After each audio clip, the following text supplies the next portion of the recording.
রমজান মাস আসলে কিন্তু মানে যত অল্প অল্প করে রান্না করা যায় ততই কিন্তু ভালো। কারণ বেশি কইরা রান্না কি বেশি করে অল্প কইরা রান্না করে মানে অল্প অল্প করে রান্না করতেছি তারপরও কেন জানি একদমই খাওয়া হয় না। প্রতিদিনই কিন্তু তরকারি নষ্ট হইতেছে। তো আসসালামু আলাইকুম, সবাই কেমন আছেন? তো প্রতিদিনের মতন আরেকটা নতুন ভিডিও নিয়ে আইসা পড়লাম আরকি।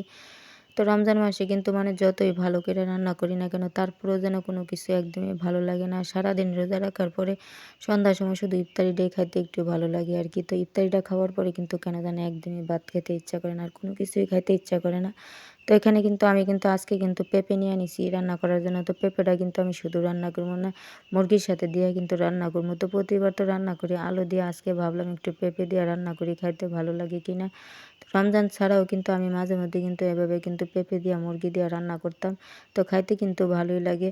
তো রমজান আসছে পর ধরে মানে রোজা আসছে পর ধরে কিন্তু মানে যাই রান্না করি না কেন কোনো কিছুই খাইতে কেন জানি একদমই ভালো লাগে না। তারপরেও কিন্তু রান্নাটা কিন্তু করতে হয়, কারণ রান্নাটা তো করতে হইব।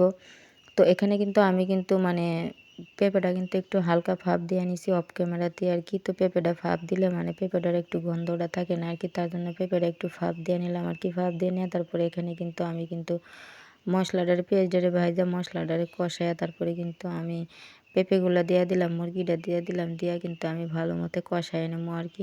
তো রান্নাটা বসায় কিন্তু আমার এখানে যা যা লাগবে আমি সব কিছু কিন্তু জোগাড় করে নিছি আরকি। তো ইফতারির জন্য আরকি। তো ইফতারিগুলা কিন্তু আমি এখন বানাবো না। ইফতারিগুলা কিন্তু আমি আসর নামাজ-টামাজ পইড়া তারপরে কিন্তু আমি ইফতারিগুলা বানামো আরকি। তো আমি কিন্তু এত তাড়াতাড়ি ইফতারি বানাই না। কারণ এত তাড়াতাড়ি ইফতারি বানালে কিন্তু মানে ইফতারিগুলাও ঠান্ডা হয়ে যায়।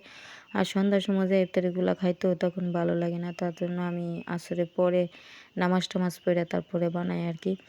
তো ইফতারিগুলা কিন্তু একটু গরম গরম হলেও কিন্তু খাইতে কিন্তু ভালো লাগে।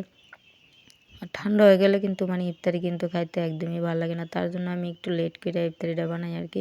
তো এখানে কিন্তু আমি কিন্তু তরকারিটা রান্না করে নিচ্ছি, কারণ আমি কিন্তু ঝোল দিয়ে দিছি। দিয়া তারপরে কিন্তু তরকারিটা আরেকটু জাল দিয়ে কিন্তু তরকারিটা কিন্তু আমি নামাই নিমু। তো এভাবে কিন্তু পেঁপে দিয়া আলু দিয়েও রান্না করলে খাইতে ভালো লাগে। আবার পেঁপে দিয়েও কিন্তু মুরগি রান্না করলে কিন্তু খাইতে ভালোই লাগে। তো রোজা আসছে পর ধরে কোনো কিছুই খাইতে ভালো লাগে না।